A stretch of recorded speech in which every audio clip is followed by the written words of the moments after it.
Light is magic. There is magic in the way it is created, in the way it travels, the way it behaves. And beyond the magic of light itself, there is the magic of science, finding new and amazing uses for light, the life giver. Sunlight is a mixture of several different kinds of light. Most familiar is the visible light, the kind of light we see and see by. Then, as modern sun worshippers know, sunshine contains an invisible form of light called ultraviolet. Ultraviolet light produces tan skins and those healthy little things called vitamins. Science has learned how to produce this invisible form of light artificially. And now, without leaving our homes, we can turn winter into summer. The scientific ultraviolet light generator is arranged to remove all of the visible light and project a strong beam of invisible black magic light. One of the most amazing things about ultraviolet light is its ability to help us see things which by ordinary light are impossible to see. The radiations of pure ultraviolet light produce a strange effect called fluorescence. Fluorescence is a glow such as is found in the figures of an illuminated clock dial.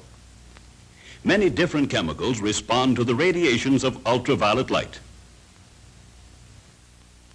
Different chemicals seem to respond with a different glow. This fluorescent effect makes it possible to read many secret or hidden messages. The ink with which the hidden message is written seems to glow under the magic rays. By the same principle on altered documents, erasures and changes may be brought out so that the attempted alteration is clearly visible.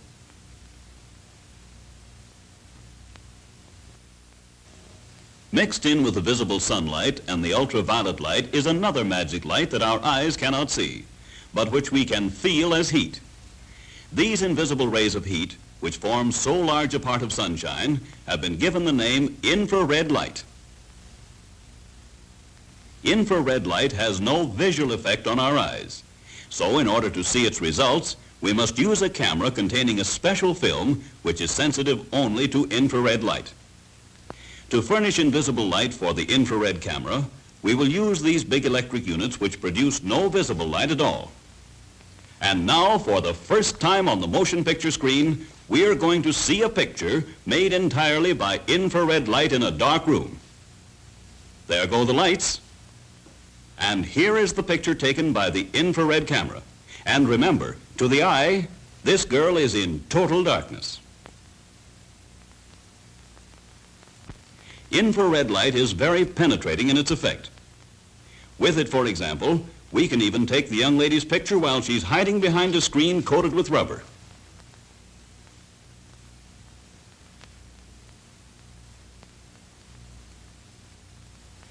The magic light shows that even a brand new shave isn't good enough when you are posing for the infrared camera. It digs right down and finds the whiskers that haven't even sprouted yet. Previews a shave 3 days in advance. Visible white light has also been put under control by science. A remarkable new device splits light into separate narrow rays so that the path of a beam can easily be followed. Notice that a light spreads out from its source in all directions. We can see how a mirror reflects light,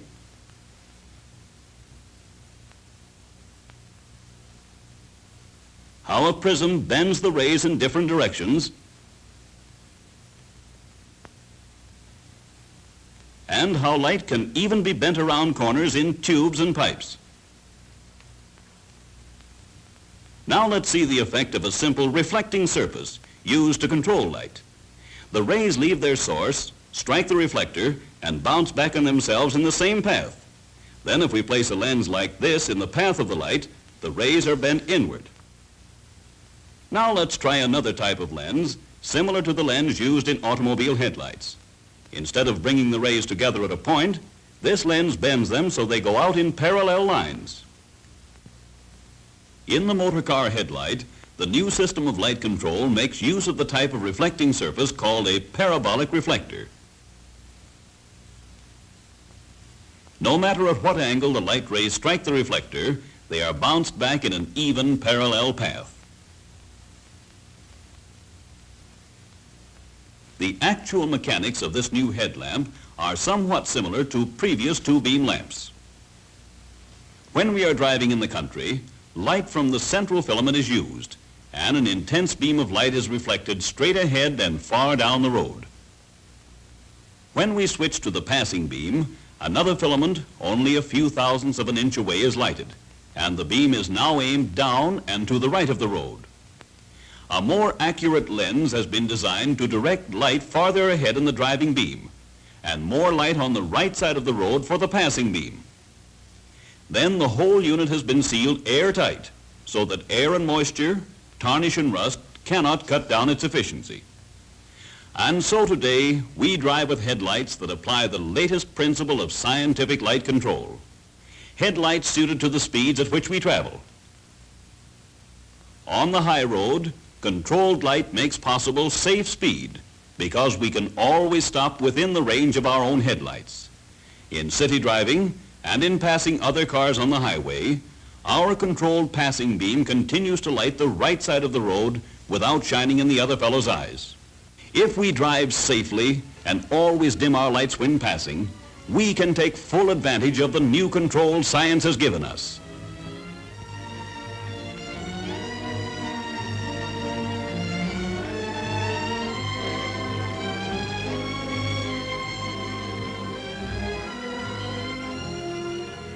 And in the laboratories of today, science is working on the light of tomorrow, seeking still more numerous ways of using it to make life for all of us better and safer. Who knows what miracles are yet to come from the amazing development of visible and invisible light when the magic light of tomorrow comes into its own.